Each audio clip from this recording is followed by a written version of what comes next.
Hello बच्चों, good morning. आज हम मुद्रा का अर्थ एवं कार्य के ऊपर ये मेरा दूसरा लेक्चर है। तो आज हम बिल्कुल इजी एक क्वेश्चन है कि मुद्रा का अर्थ एवं कार्यों का वर्णन करना है। मुद्रा आप यूज़ करते हैं, मुद्रा के कौन कौन से कार्य हैं, मुद्रा के अर्थ को भी आप भली भांति समझते हैं। ठीक है कि मुद्रा का what is the meaning and definitions of money and its function, जो है meaning and definition of money and its function. मुद्रा का अर्थ एवं कार्यों का वर्णन कीजिए। ठीक है, तो बिल्कुल जो चाहे वो हिंदी मीडियम के स्टूडेंट्स हैं, चाहे वो इंग्लिश मीडियम के स्टूडेंट्स हैं, मैं पूरा ट्रांसलेट कर रहा हूँ हिंदी मीडियम के स्टूडेंट्स के लिए। This is very beneficial. ये बड़ा ही लाभप्रद है क्योंकि पूरी इंग्लिश वोकैबुलरी भी उनकी बढ़ेगी और पूरा मैं ट्रांसलेट करके दे रहा हूँ। आपने इस लेक्चर्स को या इस पूरे वीडियो लेक्चर्स को देखना है अंत तक और उसके बाद आपने इसके नोट्स बनाने हैं।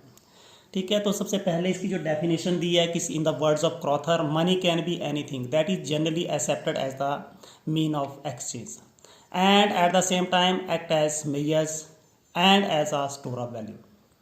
तो क्रॉथर के शब्दों में, क्रॉथर एक हमारे अर्थशास्त्र के शब्दों में मुद्रा की परिभाषा किसी भी वस्तु के रूप में दी जा सकती है जिसे सामान्य तौर पर एक माध्यम, किसका, एक्सचेंज, विनिमय का माध्यम जो स्वीकार किया जाता है। यानी कि आप इसमें विनिमय का माध्यम इसके रूप में आप मनी को यूज़ करते हैं। विनिमय मैंने आपको बताया कि आप दुकान पे जाते हैं, मनी देते हैं, आप गुड्स लेते हैं, गुड्स को सेल करते हैं या वस्तुओं को बेचते हैं और मनी प्राप्त करते हैं। This is called exchange, mean of exchange. इसको हम बोलेंगे विनिमय के माध्यम के रूप में स्वीकार किया जाता है। और एट द सेम टाइम, और ये एक्ट एज अ मेजर, ये मूल्य के मापक के रूप में भी, और स्टोर ऑफ वैल्यू मतलब मूल्य के संचय के रूप में भी कार्य करता है। ये सभी कार्य मैं आपको बताऊंगा।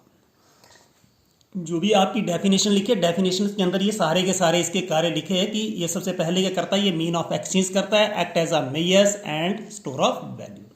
जैसे आपके पेपर नोट्स हैं, कॉइन्स, इन सब को आप क्या बोलते हैं, करेंसी बोलते हैं। And nobody can refuse its acceptance as the medium of exchange. और कोई भी व्यक्ति इसको विनिमय के माध्यम के रूप में अविस्वीकार नहीं कर सकता, उसको स्वीकार करना ही पड़ता है। तो ये आपने डेफिनेशन याद रखनी है कि मुद्रा की परिभाषा किसी भी ऐसी वस्तु के रूप में दी जा सकती है जिसे विनिमय का माध्यम जो स्वीकार किया जाता हो, और एट द सेम टाइम, और उसी समय ये क्या करती है, मूल्य के मापक और मूल्य के संचय के रूप में भी कार्य करती है। ठीक है, अब हम इसके तीन फंक्शंस हैं, आपने इसको जनरली देखना है। हमारे जो तीन फंक्शंस मनी के आते हैं, तीन फंक्शंस कौन कौन से होते हैं, प्राइमरी या जिसको मेन फंक्शन बोलते हैं, सेकेंडरी फंक्शन बोलते हैं, और कंटीजेंट फंक्शन बोलते हैं। अब हमने प्राइमरी फंक्शंस मैंने आपको बता दिया है, आपने इसको जनरली देखना है कैसे है ये प्राइमरी फंक्शंस। तो medium of exchange, primary function से medium of exchange, medium of exchange is an important function of money. मतलब जो विनिमय का माध्यम है, ये इसका सबसे, इनके मुख्य कार्य इसका क्या है कि विनिमय का माध्यम। As the medium of exchange has remove the main difficulty of barter system. जो भी हमारा बार्टर सिस्टम था, बार्टर सिस्टम आपने, मैंने इसके पहला जो वीडियो लेक्चर्स बनाया वो बार्टर सिस्टम के ऊपर बनाया। वस्तु विनिमय प्रणाली के अंदर बहुत सारी कठिनाइयाँ थी, जैसे कि लैक ऑफ डबल को इंसिडेंस ऑफ डिमांड, जो है को इंसिडेंस ऑफ डिमांड, मतलब आपने कि जो भी था डबल को इंसिडेंस ऑफ डिमांड, दोहरे संयोग, आवश्यकता के दोहरे संयोग ऑफ बार्ट्स मीन्स आवश्यकता के दोहरे संयोग में कठिनाई थी। आपका दोहरा संयोग बनाना पड़ता था। आप उस लेक्चर्स को देखिए, आप जाकर के आपको समझ आएगी। Money is obtained by the sale of goods. आप क्या करते हैं, जब भी वस्तुओं को बेचते हैं आपको वो मुद्रा मिलती है, and goods are bought with the help of money. और आप गुड्स आर बॉट, और आप मनी की सहायता से वस्तुओं को खरीद सकते हैं। इसका मतलब क्या है कि money act as the medium of exchange, विनिमय के माध्यम के रूप में काम करती है। As a result exchange has become convenient. और इससे क्या हो गया कि जो भी हमारा विनिमय है वो बिल्कुल सुविधाजनक बन गया है और सरल बन गया। It saves lot of time and labour. और इससे हमारे समय की बचत भी हुई है और श्रम की भी बचत हुई है। ठीक है, तो ये मैंने आपको बता दिया कि कौन सा है। अब आपका पहला फंक्शन कौन सा आ रहा है, प्राइमरी फंक्शंस के अंदर मीडियम ऑफ एक्सचेंज है। ये सबसे मेन फंक्शन है। This is the main function of money, main function of money, this is the important function of money. यानी कि मूल्य, ये आपकी हमारी मुद्रा का मुख्य कार्य है। मुख्य कार्य क्या है, मीडियम ऑफ एक्सचेंज, विनिमय का माध्यम। आप क्या करते हैं, as the medium of ex. इसने सारी जितनी भी कठिनाइयाँ थी हमारी, किसके अंदर कठिनाइयाँ आ रही थी, जो भी हमारा बार्टर सिस्टम वस्तु विनिमय प्रणाली के अंदर, जैसे हमने बोला कि हमारी आवश्यकताओं के दोहरे सहयोग में जो कठिनाई आपने वहाँ पे देखना है कि व्हाट इज लैक और इसके डबल को इंसिडेंस ऑफ वांट होती क्या है, आपने पहले वाले वीडियो लेक्चर्स के अंदर देखना है कि मनी इज ऑब्टेन्ड, जब भी हम क्या करते हैं मनी हमें मिलता है, पैसा मिलता है जब हम वस्तुओं को बेचते हैं, और हम क्या करते हैं मनी की सहायता से वस्तुओं को खरीद भी सकते हैं। इसलिए जो भी हमारा एक्सचेंज, जो भी विनिमय है वो बिल्कुल सुविधाजनक और सरल बन गया है। ठीक है, ये बिल्कुल समझ आ गई होगी। और दूसरा फंक्शन देखिए, the Myers of value, measures of value, measures of value are unit of value. आज आप क्या करते हैं, देखिए मैं आपको बता रहा हूँ, मेयर्स of value and unit of value, जितनी भी वस्तुओं की कीमतें हैं या जितनी वस्तुओं के मूल्य है, आप उसको किस में मापते हो, किस में मापते हो, आप मुद्रा में मापते हैं। ठीक है, जैसे हम बोलते हैं कि आपकी कॉपी का मूल्य क्या, आप बोलेंगे 20 रुपये। What is the price of your pen, तो आप बोलेंगे ये 10 रुपये का है। What is the price of your car, यानी कि कार का मूल्य कितना है, आप बोलेंगे 6 लाख रुपए। ठीक है, आज जितनी भी आपकी घर के अंदर वस्तुएं हैं, टीवी का मूल्य कितना है या एलईडी का मूल्य कितना है, आपके मोबाइल का मूल्य कितना है, तो ये मूल्य के मापक के रूप में कार्य करती है। हिंदी मीडियम के बच्चों को मैं बिल्कुल फील करके पढ़ा रहा हूँ। ठीक है, आपने समझना है, और English vocabulary that will be also increased. Measures of value और unit of value, measures of value is the another function of money, ये मूल्य के मापक के रूप में कार्य करना इसका दूसरा कार्य है। Value of each goods and services is expressed in term of money, आप जितनी भी वस्तुएं हैं या सेवाएं हैं, आप उनकी उसके मूल्य को किसके रूप में व्यक्त कर सकते हो, मनी के रूप में व्यक्त कर सकते हो। Measurement of value was main difficulty in the water system. अब देखिए वाटर सिस्टम के अंदर ये बहुत ही कठिन, इसकी जो है बहुत ही मुश्किल था। Introduction of money has removed this difficulty, जो भी हमारा मुद्रा का प्रचलन हुआ है उसकी वजह से ये जो हमारी डिफिकल्टी थी मूल्य के मापक के रूप में कार्य करना, मेजर्स ऑफ वैल्यू, उसको इसने रिमूव कर दिया। Now we can just say that the price of sugar, हम बोलते हैं प्राइस ऑफ शुगर कितना है 45 रुपीज़ या 45 रुपीज़ 45 पर केजी, कि पर केजी की जो हमारी प्राइस है 45 रुपये। We can express the value of all things and goods. ठीक है, जितनी भी हमारी वस्तुएं हैं goods and commodities, we can express the value of all the things, सभी वस्तुओं की कीमतों को हम किसके रूप में व्यक्त कर सकते हैं, मुद्रा के रूप में व्यक्त कर सकते हैं। बच्चों आपने इसको ध्यानपूर्वक समझना है, आपको बहुत आसान लगेगा। Value of assets and liabilities, जो भी आपकी देनदारियां हैं या आपके पास जो भी परिसंपत्तियां हैं, उन सब को आप उनकी जो है वो easily express in term of money, मुद्रा के रूप में आप उसको व्यक्त कर सकते हैं। Function of money has also enable trading firms, जितनी भी हमारी व्यापारिक फर्म्स हैं, असर्टन देयर एसिस्ट या असर्टन देयर कॉस्ट, की उनकी कॉस्ट ऑफ प्रोडक्शन, यानी कि उनका उत्पादन लागत कितनी आ रही है, उत्पादन को बेचने के बाद उनको कितना रेवेन्यू मिल रहा है, कितना बेनिफिट मिल रहा है, कितना लॉस मिल रहा है। तो आपको मैं फिर दोबारा फील करके बताने की कोशिश करूंगा कि फंक्शन ऑफ मनी की जो मुद्रा या function of money also enable, जो हमें जो है वो आसान कर देता है। जो भी हमारी ट्रेडिंग फर्म्स है वो अपना पता लगा लेते हैं कि उनका उत्पादन की लागत कितनी है, उत्पादन को बेचने के बाद उनको कितना आगम मिल रहा है, कितना प्रॉफिट हो रहा है, कितना लॉस हो रहा है, और this become easy with the introduction of money. ये मनी के प्रचलन के बाद ही ये संभव हुआ है, अन्यथा वाटर सिस्टम के अंदर we can not give the answer of such and such questions का हम आंसर नहीं दे सकते हैं। It also facilitate the measurement of national income and per capita income, और इसने क्या कर दिया है, फैसिलिटेट का मतलब सुविधाजनक बना दिया है राष्ट्रीय आय को और प्रति व्यक्ति आय को मापना भी मुद्रा के प्रचलन ने सरल बना दिया है। आपको समझ आ गई होगी कि मूल्य के मापक के रूप में कार्य करता है कौन, मनी जो है। अब उसके बाद हम बात कर रहे हैं सेकेंडरी फंक्शंस, जिसको हम गौण कार्य बोलते हैं। ये मुख्य कार्य थे, अब हमारे सेकेंडरी फंक्शंस गौण कार्य में स्टैंडर्ड ऑफ डेफर्ड पेमेंट, मैंने आपको बताया कि जो भी कॉन्ट्रेक्चुअल पेमेंट होती है, फ्यूचर पेमेंट होती हैं, जैसे आपकी वेजेस है, रेंट्स हैं और दूसरे जो भी इंटरेस्ट हैं, जिनकी पेमेंट आज नहीं करके आप किस में करते, फ्यूचर में करते हो। तो मनी हैज़, और मनी की इंट्रोडक्शन के बाद it has become very easy, ये बहुत आसान हो गया। मैं अब इसको बताऊंगा। जो डेफर्ड पेमेंट होती है, जिनकी भुगतान अभी नहीं करके आप किस में करते हो, फ्यूचर में करते हैं। ठीक है,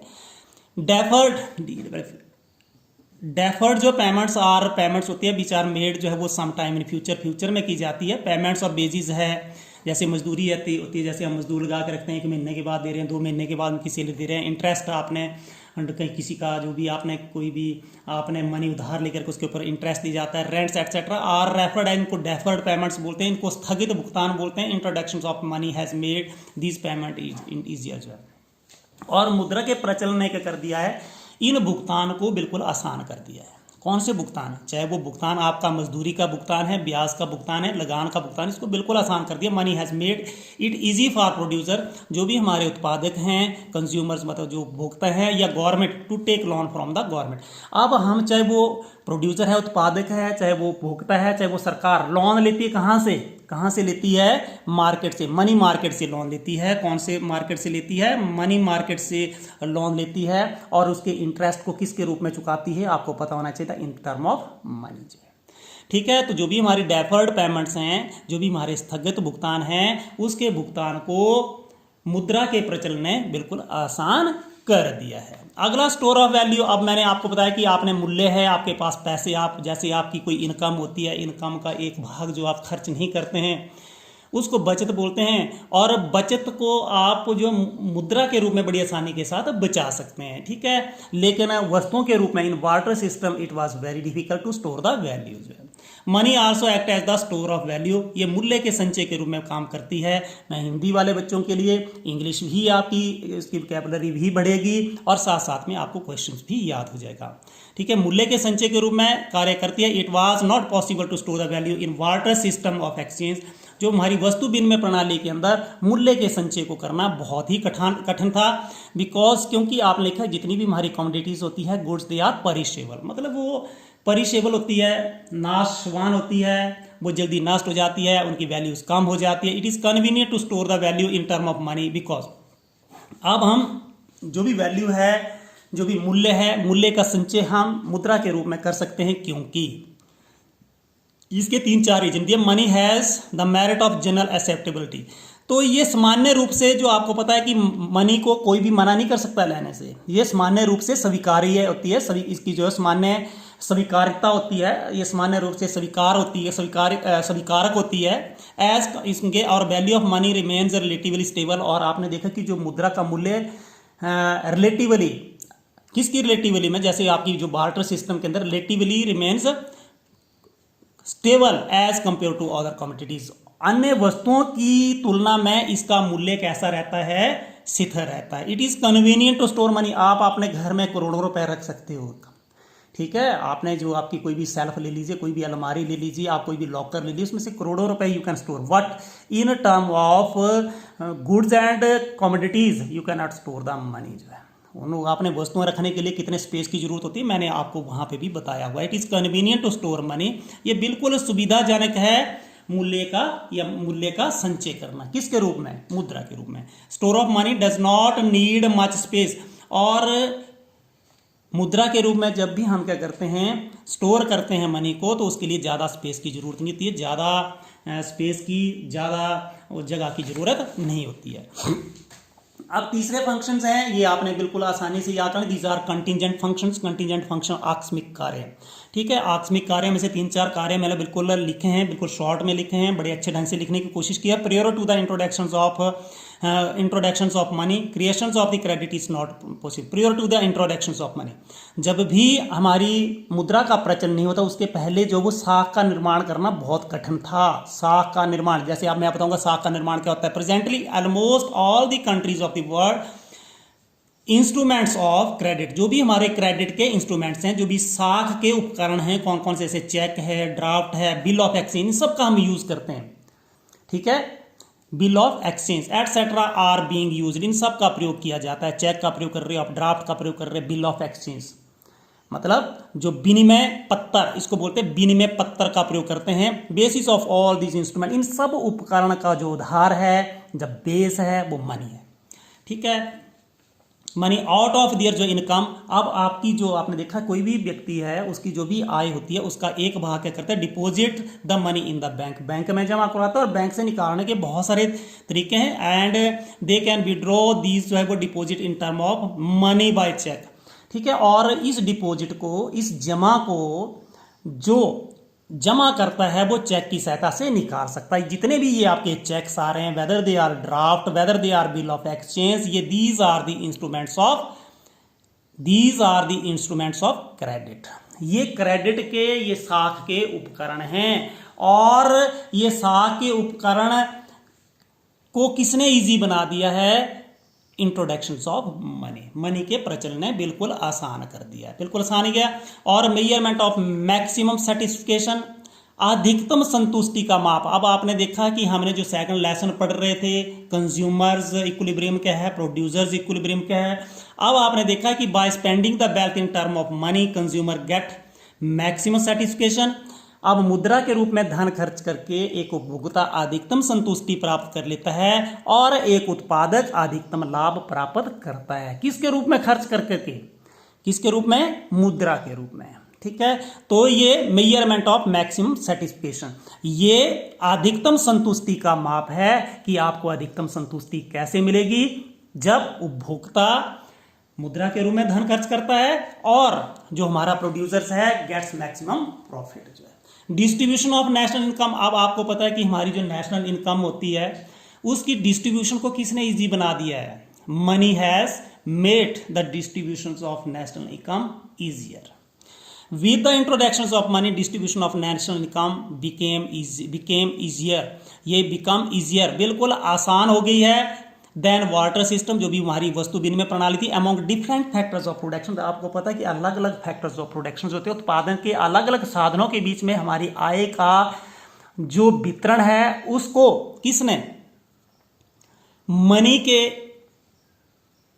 इंट्रोडक्शन ने, ठीक है, प्रचलन ने, मनी के प्रचलन ने, मुद्रा के प्रचलन ने उसको बिल्कुल आसान कर दिया है। ठीक है, अब हमारे डिफरेंट फैक्टर्स ऑफ प्रोडक्शन होते हैं, जैसे हमारी श्रम है, भूमि है, पूंजी है, उद्यमी है, लेबर है, लैंड है, उसके बाद इंटरप्रेन्योर आ गया, etcetera and etcetera. These are the factors of production जो है। Increase in the liquidity of capital, capital की या पूंजी की तरलता में वृद्धि की हो जाती है। And this was explained by Keynes.